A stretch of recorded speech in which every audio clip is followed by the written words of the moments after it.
Parmi les microbes qui peuvent pénétrer dans un organisme et être responsables parfois de graves maladies, on trouve principalement les bactéries et les virus. La multiplication des microbes dans l'organisme se nomme l'infection et doit être au plus vite stoppée sous peine de danger mortel. Lorsque la phagocytose ne suffit pas pour stopper l'infection, des réactions plus lentes se mettent en place.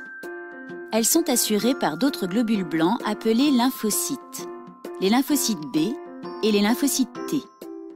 Comment ces réactions lentes sont-elles déclenchées?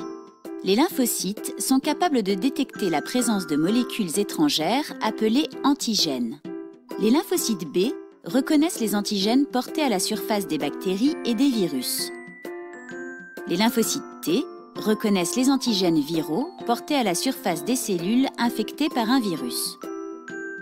Si l'organisme est contaminé par une bactérie, seuls certains lymphocytes B reconnaissent cette bactérie et sont alors sélectionnés. Ce sont des lymphocytes B spécifiques. Si l'organisme est infecté par un virus, seuls certains lymphocytes T reconnaissent les cellules infectées et sont alors sélectionnés. Ce sont des lymphocytes T spécifiques. Ensuite, ces lymphocytes B ou T spécifiques se multiplient par division cellulaire dans les ganglions lymphatiques proches du lieu de l'infection. Enfin, les lymphocytes agissent. Certains descendants des lymphocytes B deviennent des lymphocytes B mémoire. D'autres se transforment en cellules sécrétrices d'anticorps qui sont libérés dans le plasma sanguin et la lymphe. Ces anticorps spécifiques sont capables d'agglutiner les antigènes, ce qui empêche la bactérie de se multiplier ou de se déplacer dans l'organisme. Le complexe antigène-anticorps est ensuite éliminé par un phagocyte. Certains descendants des lymphocytes T spécifiques deviennent des lymphocytes T mémoire.